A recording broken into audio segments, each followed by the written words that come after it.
generations. Obi minyamo. Oh, God's truth is unchanging in all the generations. Yeah. God's truth is unchanging in all the generations. Obi minyamo. God's truth.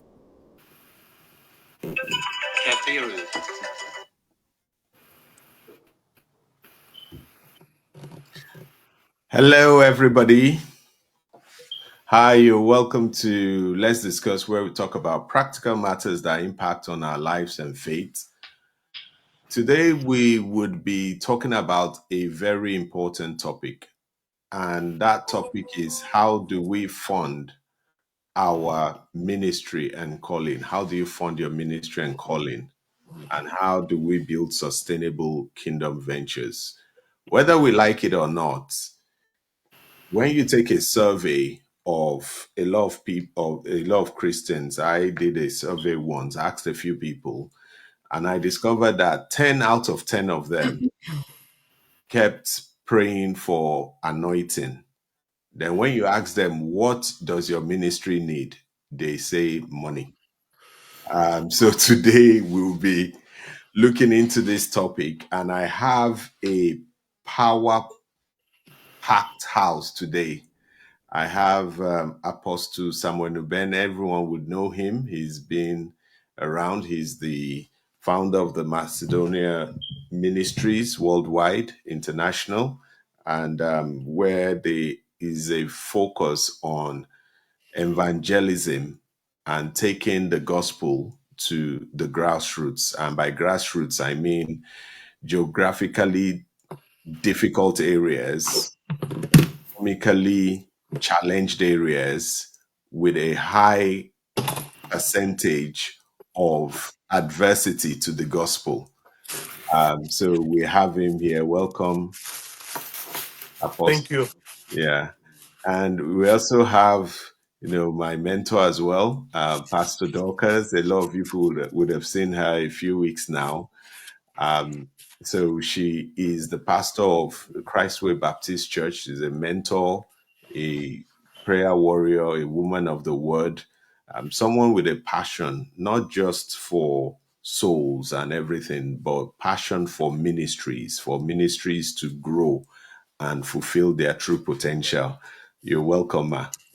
Thank you for having us. Okay. Yeah.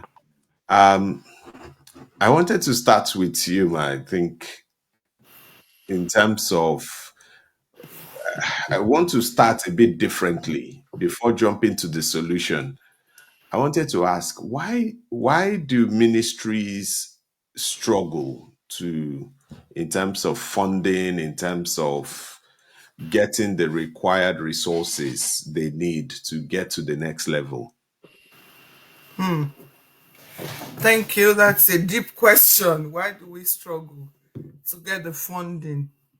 I think if we are to be honest, one of the reasons is because, well, in the present day, if we're looking at it in the present day, because when we were growing up and when ministry started, I think people genuinely love God. People want to see the gospel, preached across the globe. And they not only gave their life, they gave everything, if that makes sense.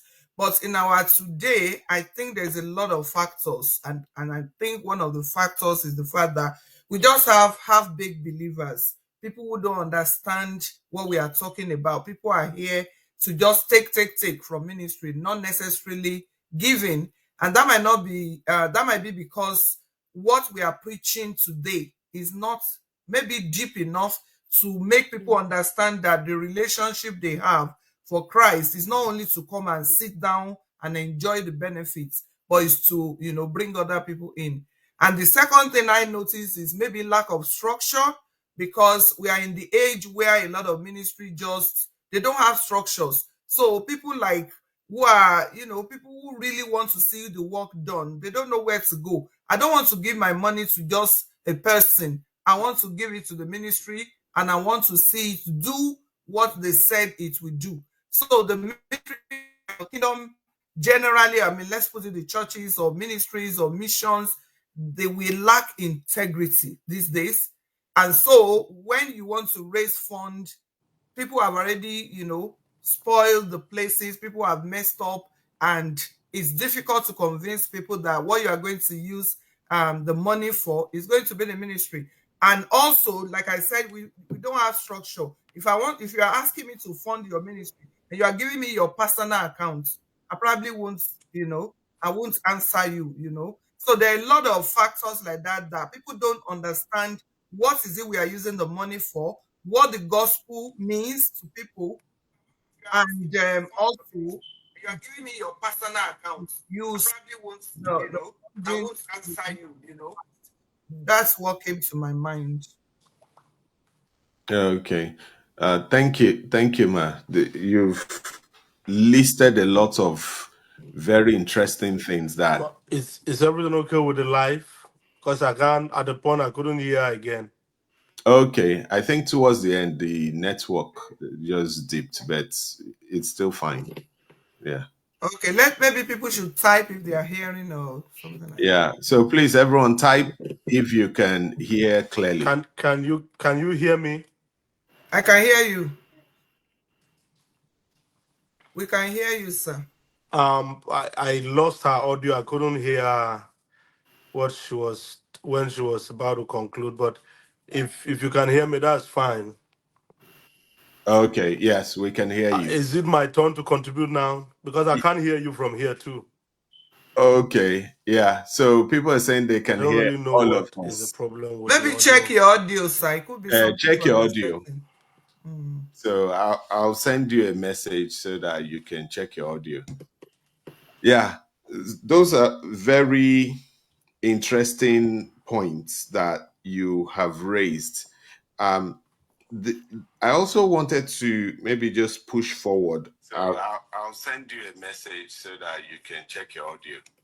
Okay. Yeah, those are very interesting points that you have raised. I also I wanted think there is an echo to somewhere, brother Pastor Emmanuel. Where yeah. is it coming from? Okay. Yeah, I think it's coming from his end. So I'll send him a message now just so that uh, Okay. uh, let me just 1 minute.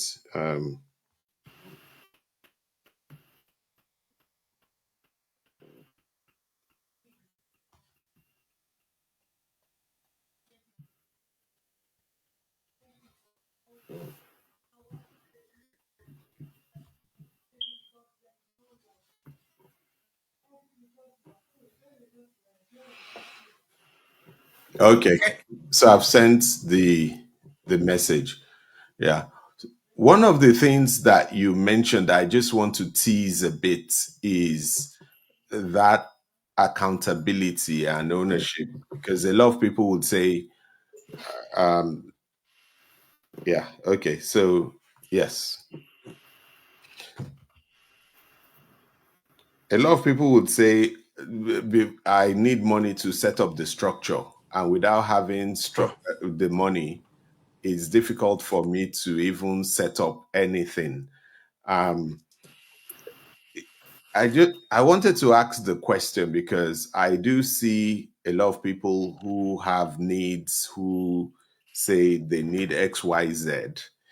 Is the challenge more, is the needs genuine, or is it people not cutting their coat according to their cloth, or is it people trying to do something that they maybe shouldn't be doing now and later? So I just wanted to test that concept.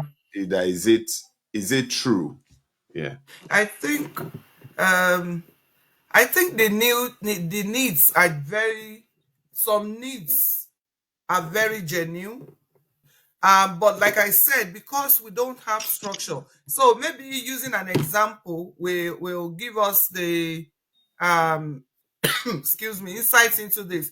So as you know yourself, we do a lot of mission, we do a lot of, my husband is very passionate. We do a lot of this, even with a lot of our friends and colleagues who are, who are white British and all of that. But one thing we discovered was that one thing somebody said to me. So when we need to go to villages in Nigeria and all of that, and people, contributed stuff, and somebody then said, okay, let's book tickets to Nigeria. And somebody decided that, oh, let's book first class. Are you with me? That put some people off. You are going on a mission. You've got funding for a mission. Is the need for you now to go on a first class or business class for a mission, if you know what I mean, when you think of why we are in the mission. So that's where we are saying that the needs are genuine, but because there is no structure in some areas, there are no rules, every man is just to themselves, then that's where people frown at to say, hold on, we want you to go and support tell, but you are using money to go on business class, or you are using what is meant for the mission field, you are using it for your personal use. I think that's where we draw the line. Thank you very much, Ma. So, Apostle, I know you've been heavily involved in evangelism in rural areas where the financial returns isn't it's not one of those areas people are pouring a lot of money into.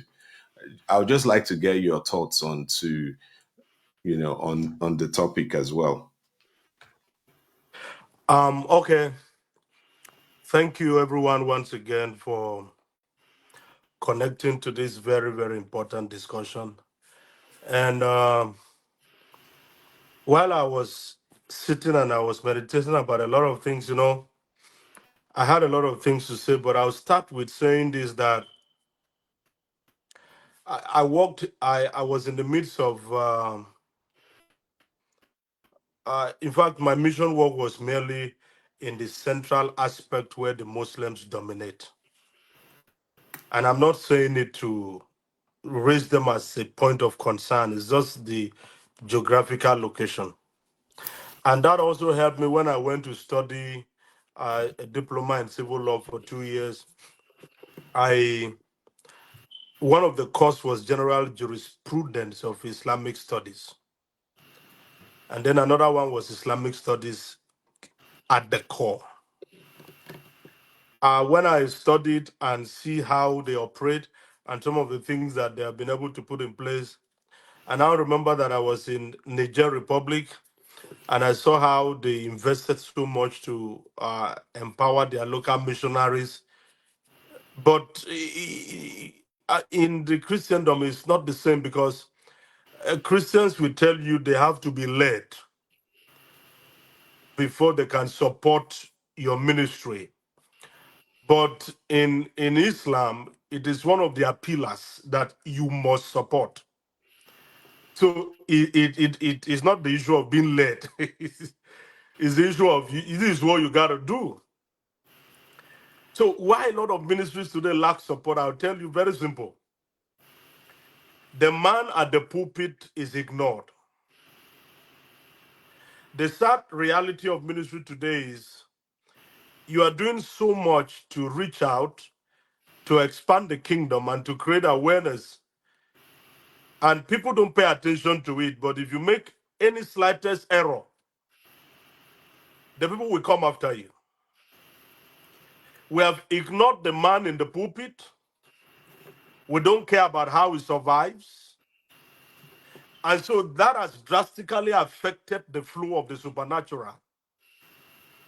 Because the man in the pulpit has to think of how to fend for himself, fend for his family, fend for his personal bills.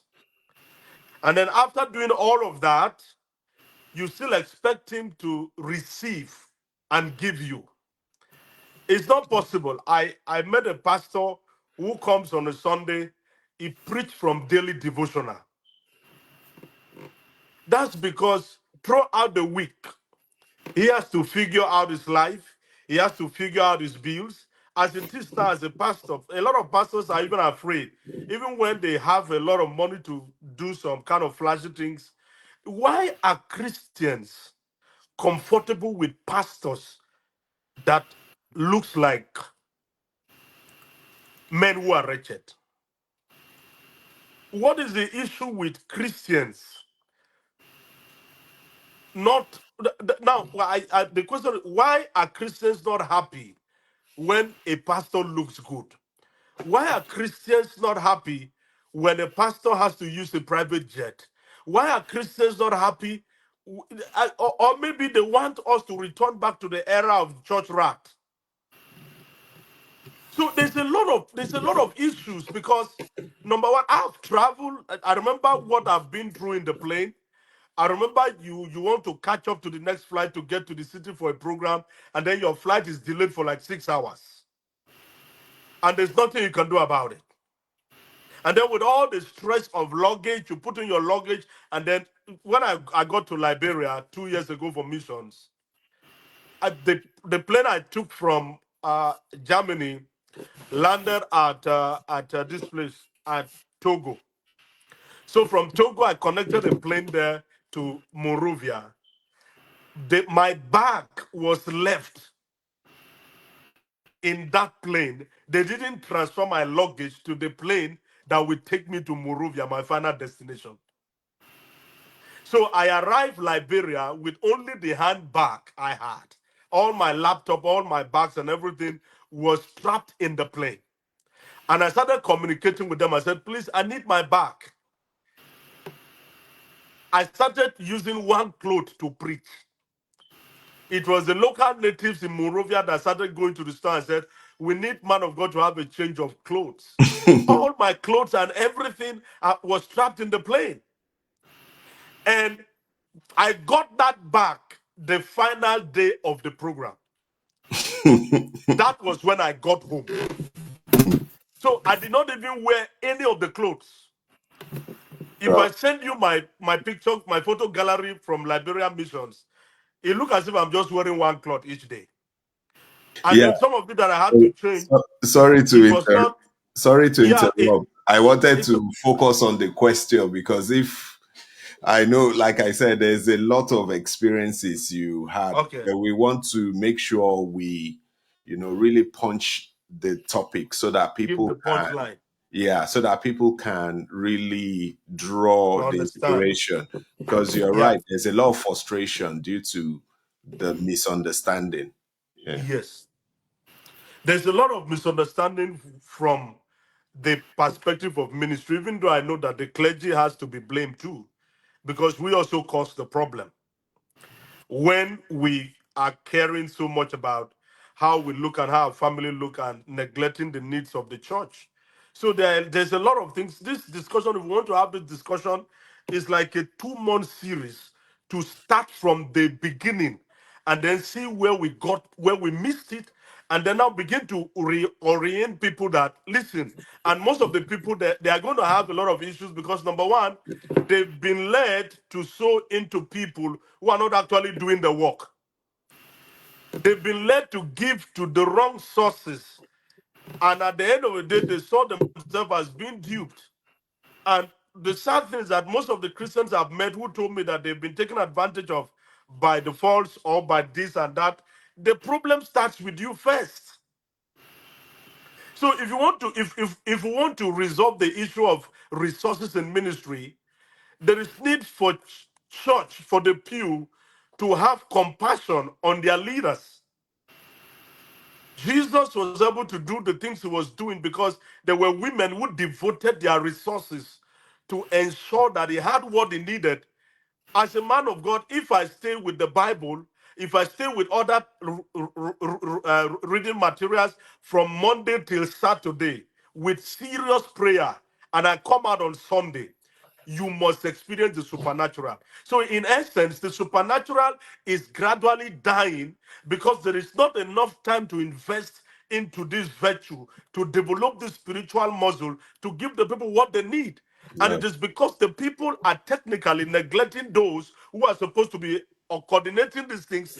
And if you look at it, Yeah. when the church refused to take care of their leaders, the Hmm. leaders will have no choice than to Yeah. go and look for how they can take care of themselves. Yeah. And so Thank. by that, they are not giving more attention. Apostle Peter could call all the other apostles and said, we will give ourselves to prayer and to the ministry of the world. Yeah, thank you, And sir. that's why you saw what was happening to them. But today, me Yeah, and you, we can't even say that.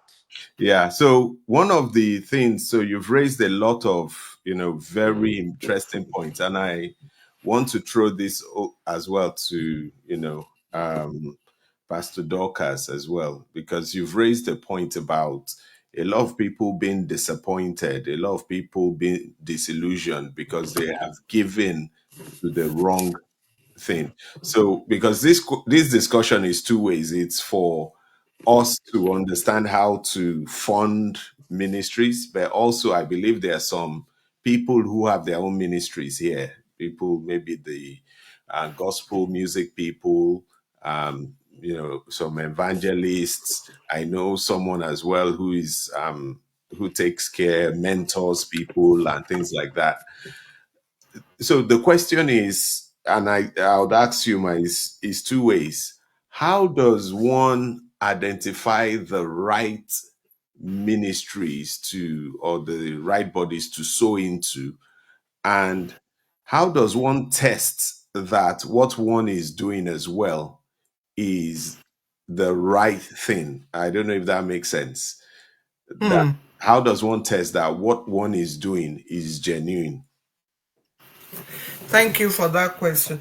I think, to be honest, I believe we are talking from the perspective of a believer. And so, if you're a Christian and you need to sow into a ministry, I think the only test, number one, for me personally, is that I know Apostle said that we all talk about being led. I still believe in being led because there are loads of people that have needs, and we know there are fake among them. We know there are people that will take your money and then they will just go and be eating shawarma everywhere. But there are people who are genuinely in need. So how am I supposed to know? And I can't be everywhere at the same time, because what some people say is that if you are in the ministries and you see the way they operate, you see the way they fund, they support other ministry, you see the ministry growing, you see that the ministers, the pastors, the leaders, they are truthful.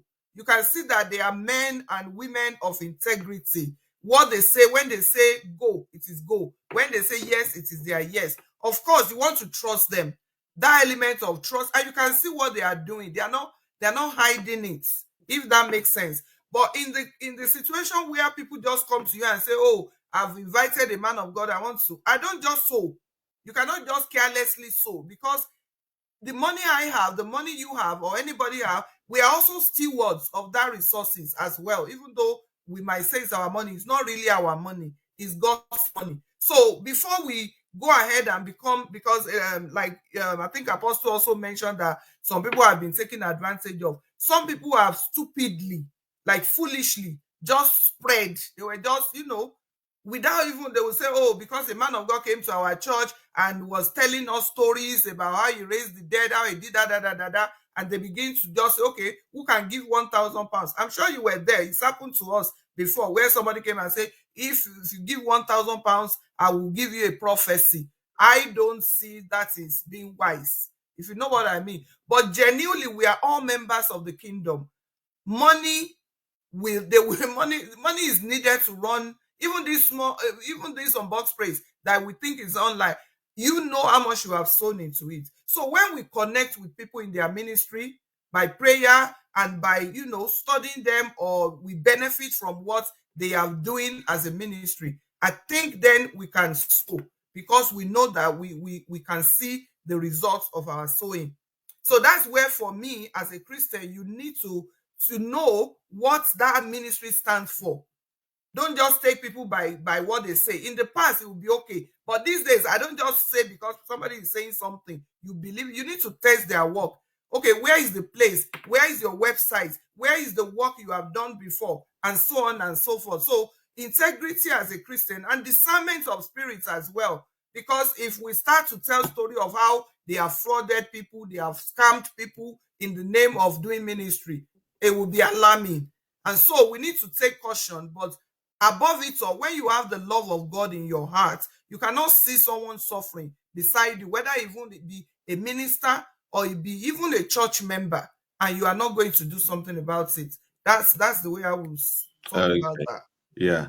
Um, Apostle, I want to ask you a question. You know, I know me and you have talked about this Okay. briefly. Okay. Um, and it's in line with what Pastor Dorcas has said. I know that for many years you've been doing evangelism. There are a lot of people doing evangelism in those areas without Yeah. any support. Yeah. And there are some people who will just come with big TV crews and camera Yeah. and say they are doing evangelism. They will take picture, record very slick videos, and Yeah. then request money from people. Yeah. And they will then, so people will then believe that they are doing the work, whereas they are the people. So there are people who are really doing the work who don't have access to the funds, and Yeah. people who are not doing the work but know how to market. Yeah. They are getting the funding. Yeah. How do we begin to reverse that? Part of the reasons I'm saying this is that I've seen a lot of, and I know there are some examples we know as as individuals, and me myself, I've seen a lot of good ministries, good people who are passionate about the work of God, but somehow the funds just keeps going to Hmm. the wrong people. So how do uh, people now begin to address that? How do we address that in order to ensure that the flow is a bit more fair? Well, the thing is, it's in two ways. If you want to preach the truth, many people in the church will not support you because the church has a conventional pattern of message and you must preach it that way. If you have a slight different from that particular message that the church is accustomed to, you can be sure that they are not going to support whatever you're doing. Number two, people are no longer led by the spirit, they are led by what they see. I kept asking myself, what did Ruth see in Naomi?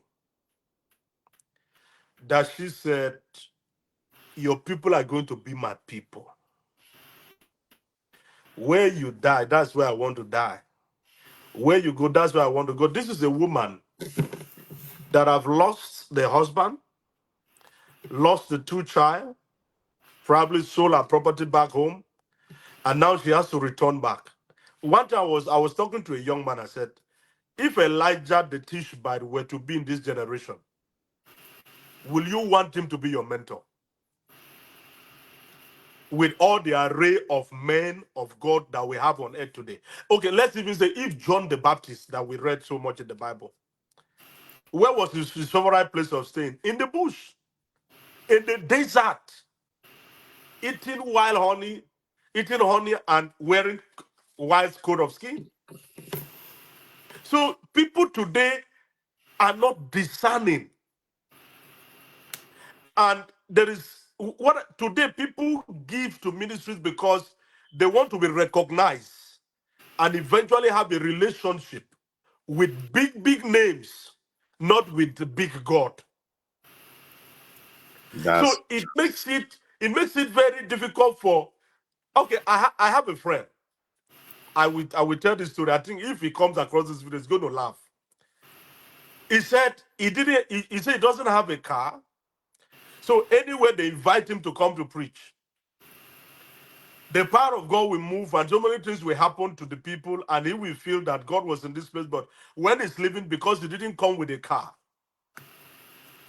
the kind of money the host will give to him is very embarrassing if you want to talk about it. He said, okay, now another door open for him to come to another big place to come and preach.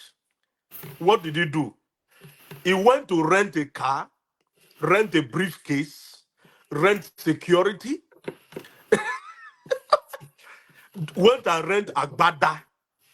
See, the church has lost the Holy Spirit. An average person in the pew is not led by the Spirit. They are led by what they see. Anytime a Christian meet me and said, I was deceived by this man of God, I will tell him, I said, the problem is you, not with the man. Because there's no way any man of God have ever pointed gun at anybody. Or any man in the name of God have pointed gun at anybody say you must do this. They come with stories. And these are the stories that you people love to hear. This young man had to go and rent security. Even the security, they rented suit, black eyeglass and shoes, everything corporate. 4 of them plus him. When he was arriving the venue of the place of the program, 2 of the security rushed out of the car, went to call for the host and said, Papa is around. He changed his name, not Prophet, Papa. As the host was coming out, came out of the car with his briefcase, and then he carried his agbada like this, entered inside, and everywhere was wild because of the security guys and the kind of vehicle he came with. That is where the church is. The supernatural is zero. There are so many people sick in the church. The testimonies we hear, during my grandmother's time, we went to church. There were no musicians who could sing with. They can do voice anyhow. No, those guys were using local equipment. They clap hands. And when somebody is sick, you see the elder stand and say the person must be healed. So the supernatural was a commonplace because anytime we are harvesting anything in the farm, my grandmama saw anytime we harvest some kind of extraordinary yam, maybe it overgrew in an amazing way, he said, that belongs to my pastor. So people in those days, they genuinely love God. But Christians today, they are not disciples, they are customers.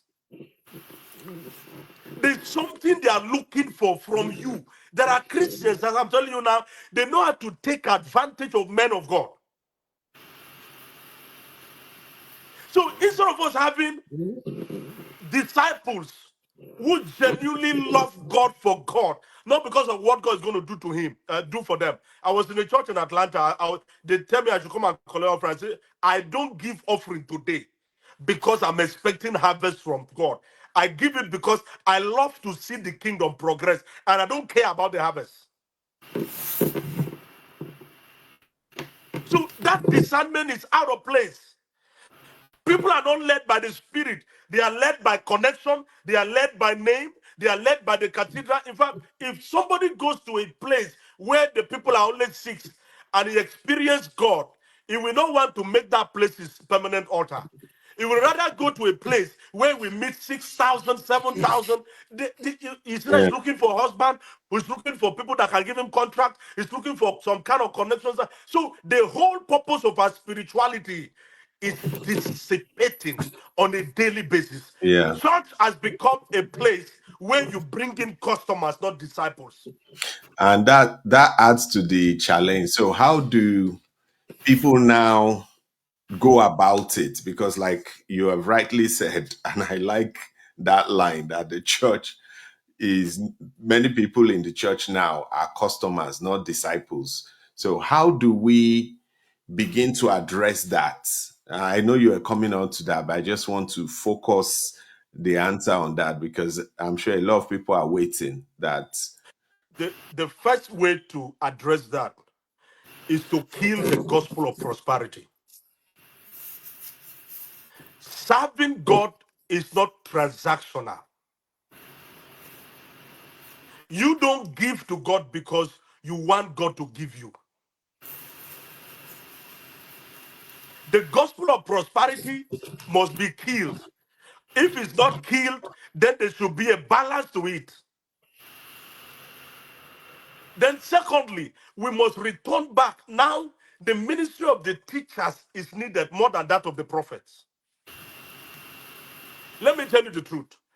There are people now who go to a man, they will spend their money, travel for a mile, for distance to go and see a man. Why? They want to hear something about themselves. In fact, in Nigeria, they said, that man they see road. That's what they're looking for. That's because we've turned God into Father Christmas. This is how big my God is. He's going to supply your needs. He's going to give this to you. He's going to give this. There are Christians who have become spiritual slaves. They have 3 TVs in the house or 4 TVs. All of them are connected to prayers. Is it in the morning prayers or in the midnight prayer? Every channel they are there. What has happened to us is that this generation is raising babies, not disciples. Mm, That is a problem. So, number one, we have to take care of the gospel of prosperity. If we cannot balance it, kill it. mm. Because despite all the prayer we have been praying against death, are people not dying? Life will still happen. Mm, But when we began to connect these occurrences to God and connect it, I've seen a pastor here in America was collecting seed of $5,000 to heal cancer. That is not the power of God. That is not the power of God. That is not ministry. yeah, so thank you If you very have to much. go anywhere to fill Yeah, form and give any seed for you, for your problem to be resolved, somebody is there in the pulpit as a merchandise, not as a servant of God. So we must kill the gospel of prosperity, and then we must return back to discipleship, yeah. because that is what the church no longer have. There are Um, people who stay in your church for 3 months or 6 months. If they did not see the miracle, they are moving to the next church. What are we doing? Is that church growth or church migration? okay, sir. So let me just pause here. You've given us a lot of food for thought. So there are a lot of people, there are a lot of comments here saying, you are right, sir. The man's doing, egbagelism. There's right word. Customers, not members. Customers, not disciples. Yes, kill the gospel of prosperity. Beautifully said. But I also want to ask Pastor Dorcas as well, because we're thinking about how we can balance the people who really have this. I know there's a few people here who are thinking about, I have my ministry, I understand all these challenges, and I'm getting more insight here, which is why a lot of people are still listening in. And Apostle will still come back to you, because this, what you're saying, is very, very, very relevant. But I just want to ask a question around the small time ministry, the person who has a passion to sing songs, to do things for God, to preach, to maybe give food, to help people, and things like that. How can they, you know, come out from all this noise? Because what we've been saying as well is that a lot of people don't give until because they are customers. They need to give into something that will benefit them. Is transactional spiritualism. How do people who don't have all those gadgets set up, how do they now, cope with all this that is happening? Mm, Thank you. I think when the apostle was speaking, one thing that came to my mind was that these customers that we are having, you only have customer when you're a business. So somebody already set up a business. That's why we have customers. I think genuinely people need to be genuine to their calling. So let's ignore the wrong ones now. Let's focus on people who are genuine, people who have the ministry, people who know what they are doing, but they are struggling because maybe there's no funding, there's no resources.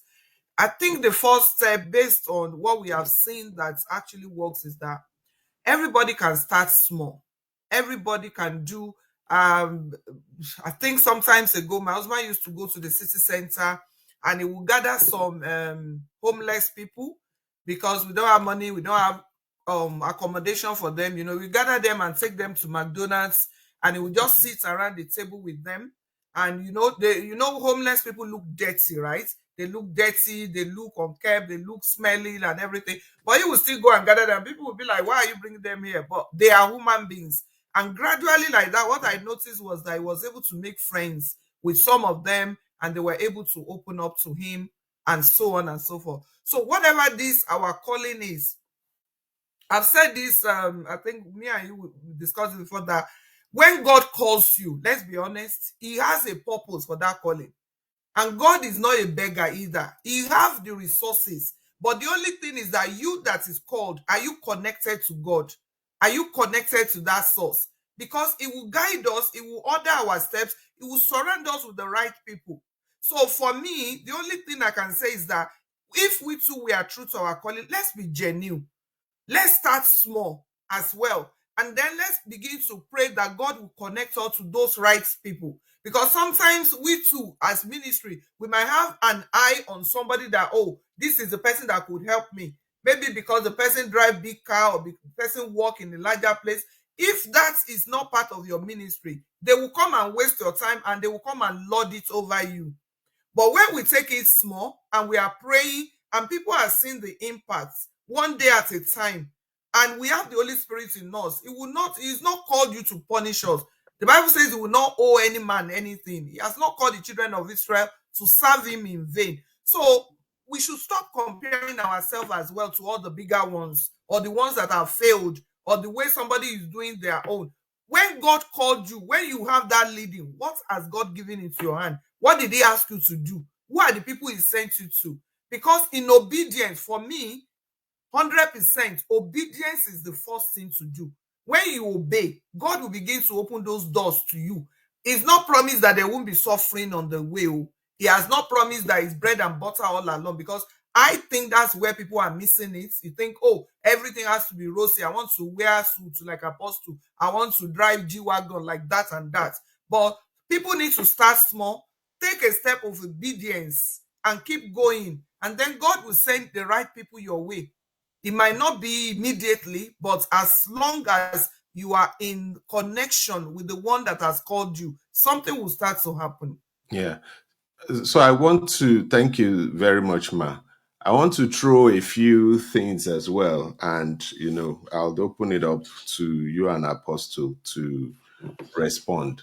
One of the things I have found is that a lot of people need to step up, because one thing I've started finding is that people don't fund need; they like to fund the vision. Many people will come with the need and not their vision, not this is what I want to achieve. And when people see needs, they just feel that, this thing is going to continue forever. Let me not start what I cannot finish. And for me as well, there is the third one I'll mention. And for me, that is one that really touches me every time. Then the other thing for me is that it's about being creative with income streams. There's a group of people that just believe, they don't read the part about Paul making tents. They just believe that because they heard a voice that, that means technically everybody now needs to fund their lifestyle for the rest of time without making that impact. And the third thing for me as well is that there are a lot of people who say, oh, I need this, but they are not collaborating with anybody. They are not doing anything for anybody. I know I will mention the name of the person, but Apostle knows him as well. He wants to, he's always coming with needs, but he's not doing any collaboration. He's not doing any support.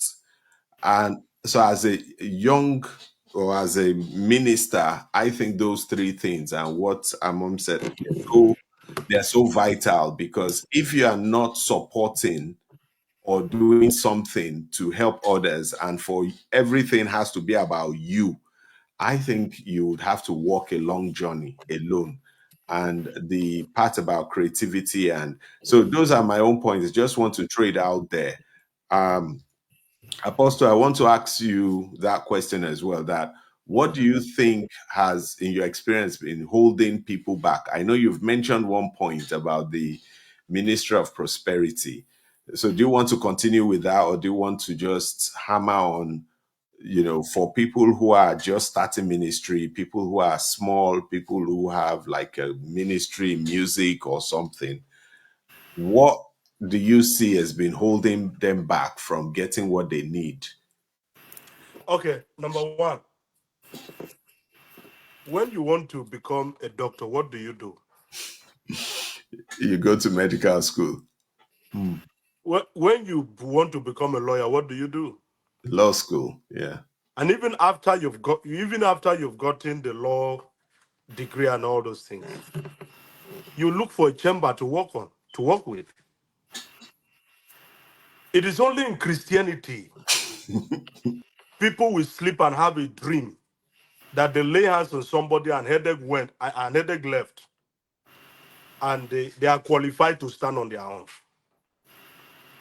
That's why we're having a lot of casualty. What I want to talk about is spiritual apprenticeship, where you look for a ministry and hide under, because it is not easy to carry this work alone.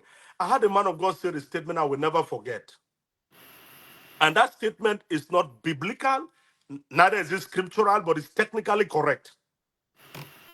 He said, when God wants to punish a disobedient servant, he gives him a vision that is bigger than him. He asks him to go and start a church. And he was quoting in the issue of Balaam.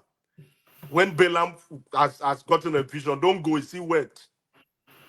At the end of the day, he could not really do anything. But what I'm trying to say is, God has given you a work. Were you patient enough to find out how he wants you to commence the work?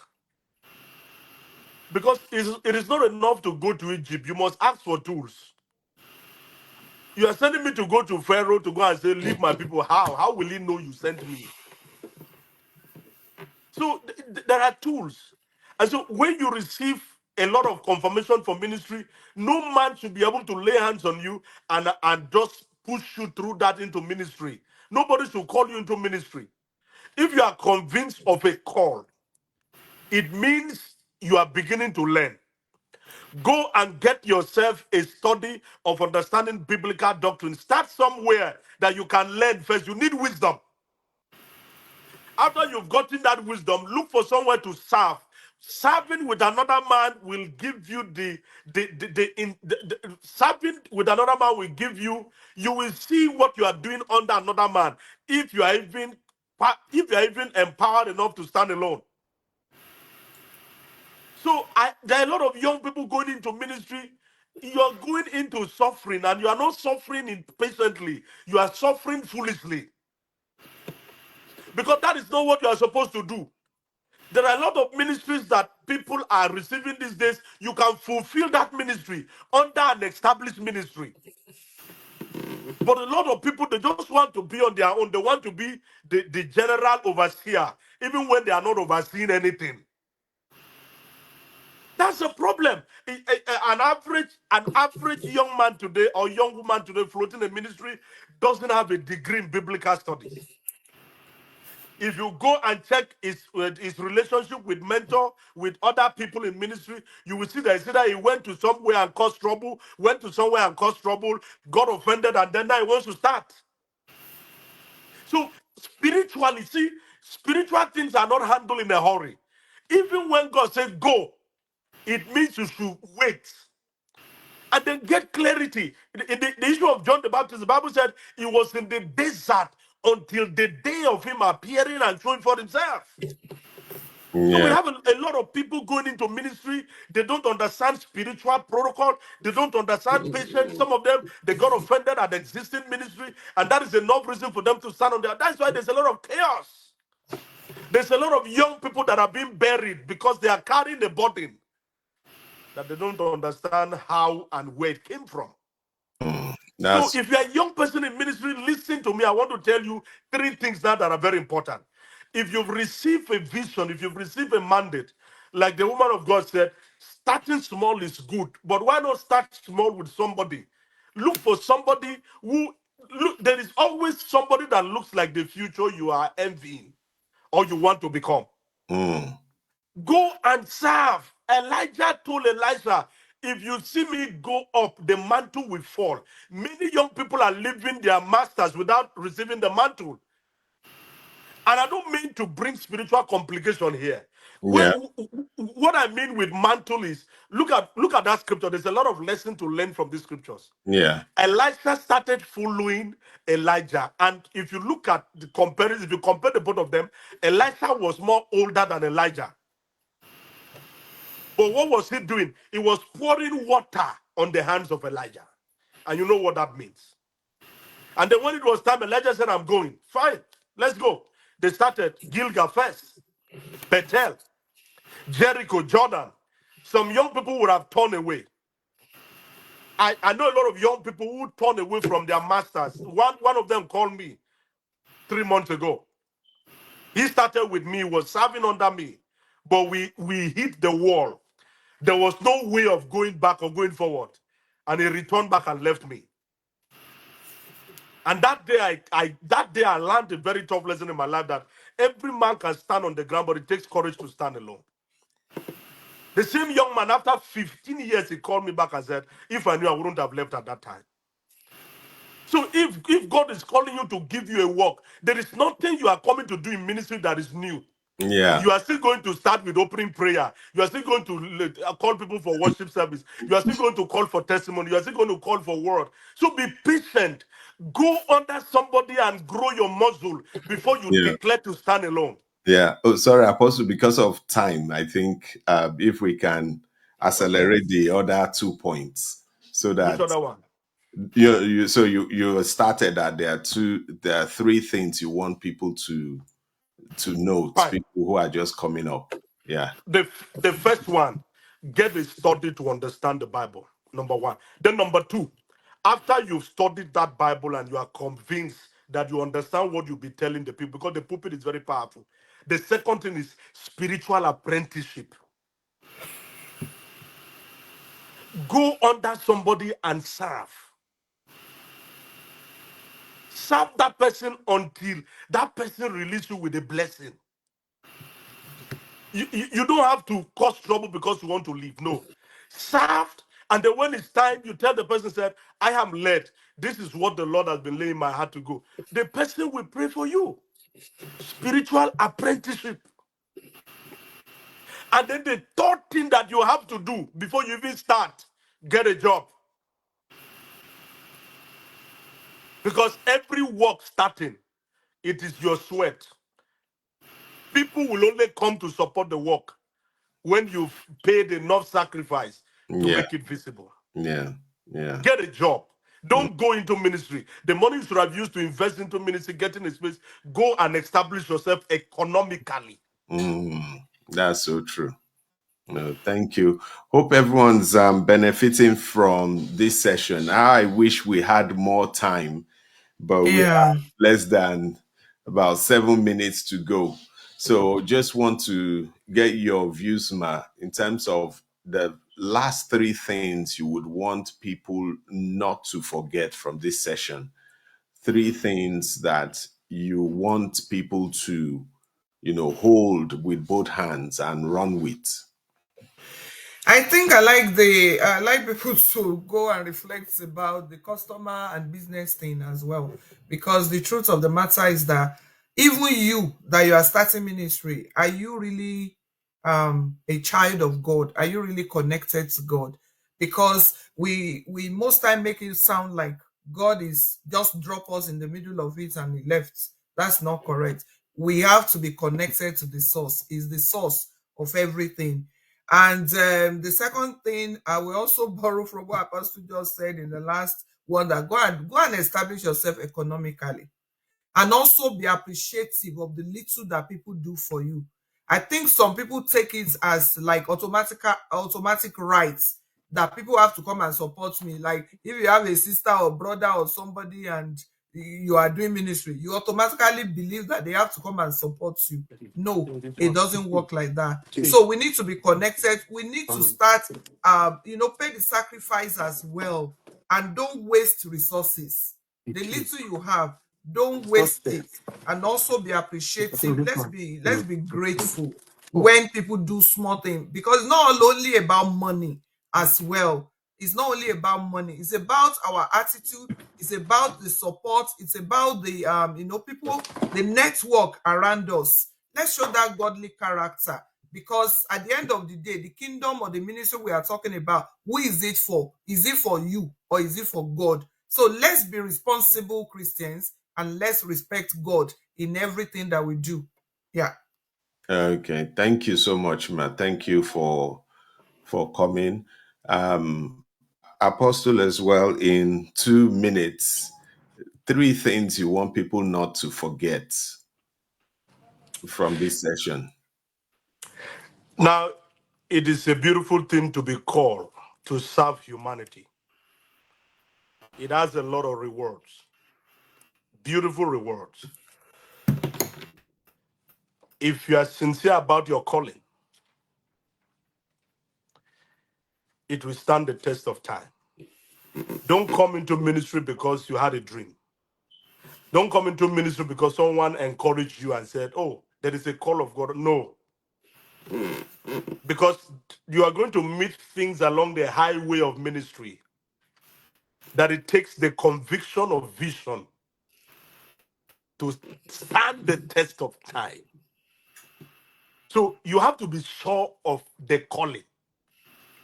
Number two, there are a lot of books to read. You may not have money to acquire a biblical degree, but there are a lot of materials available online that you can read. There are a lot of free Bible schools online that you enroll yourself. But do never be in a hurry to accomplish a spiritual assignment. It's a mistake.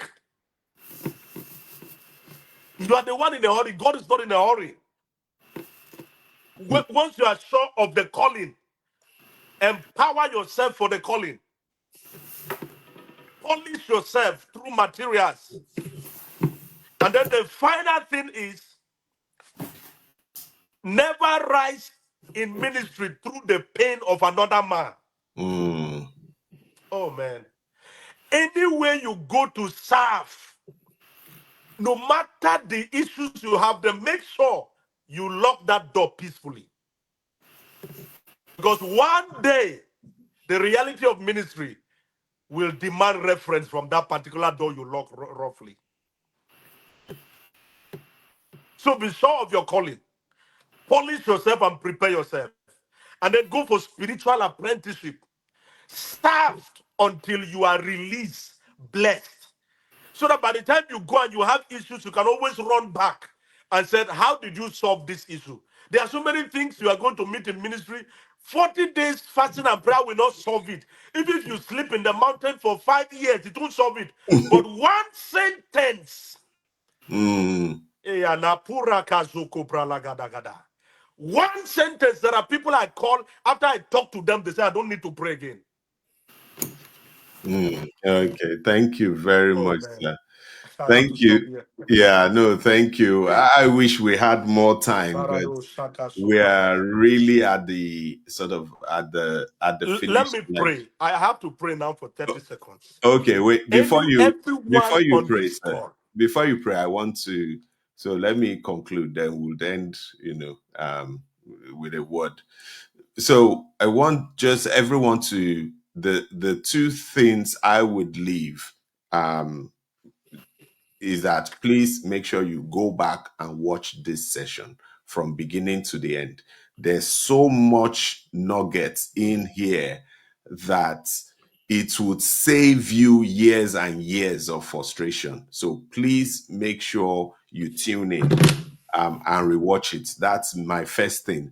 Then number two is that if God has given you a vision, He would give you the provision, but that provision requires you to do some of the things mentioned here, which the only thing I'll emphasize on is you need wise counsel. Wise counsel. If you're struggling, if you have a challenge, seek wise counsel. Don't seek people who will tell you what you want to hear. Don't seek people who will bias. Seek people who will give you wise counsel, and God will help us in Jesus' name.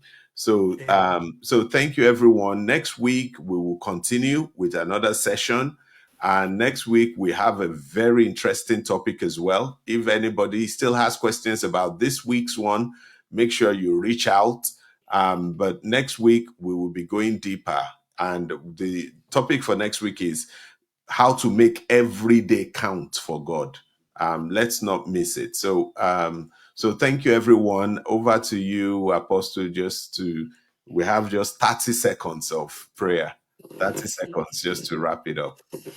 One of the burden of a true visionary is when you don't have clarity on what to do. I'm speaking to everyone connecting here right now. When we talk about ministry, we are not talking about just pulpit and the Bible. No. Ministry can be tailoring. Ministry, the doctor in the hospital is also a minister. Whatsoever you do that is enhancing humanity and improving the earth is ministry. I pray, may you receive clarity to function in the capacity or whatever capacity that God has given you. And to all of you listening to this broadcast right now, I want to assure you that there is nothing you are ever going to come through, or there's nothing that's ever going to come across you that somebody else has not overcome. May you receive the wisdom and knowledge you need to overcome whatever is the challenge before you. These I ask in the name and nature of the Christ. Amen. Amen. So thank you, everyone. Have a great week. And remember, watch this again. God bless you all. Have a wonderful. Thank you for having us. Thank you so Bye. much, Apostle. Thank you, Man Pastor. of God, thank you. Thank you, God woman of bless God. you all. Bye. Bye-bye. Thank you all. Thank you, everyone. And you will never ever change. You are the Lord. You remain the same. It's a simple chorus. You will never ever change. You are the Lord. You remain the same. Help me sing. You will never, never, never, never.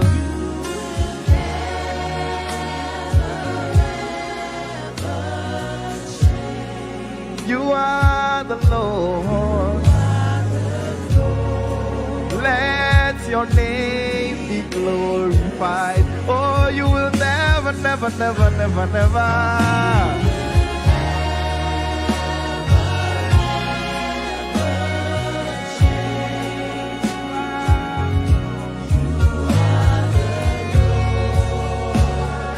The Lord, yesterday, today, forever.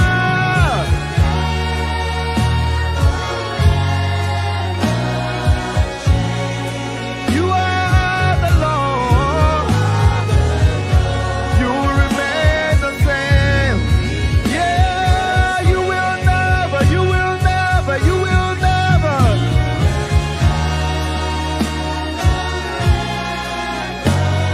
Yeah, you are the Lord. Yeah, yeah, yeah.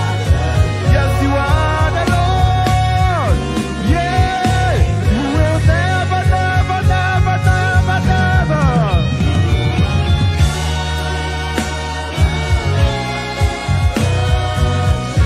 We bless your name, Jesus. Yeah, yeah. You will never, never, never, never, never, never.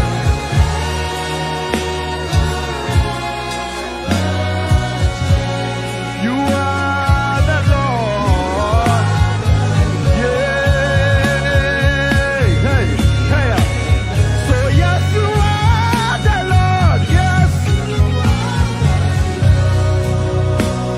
Yeah. Yes, you are the Lord. Yeah, yeah, yeah. You are El Elyon. Oh, you are a mighty God. Yeah, yeah. Oh, yeah, yeah. Yes, you are.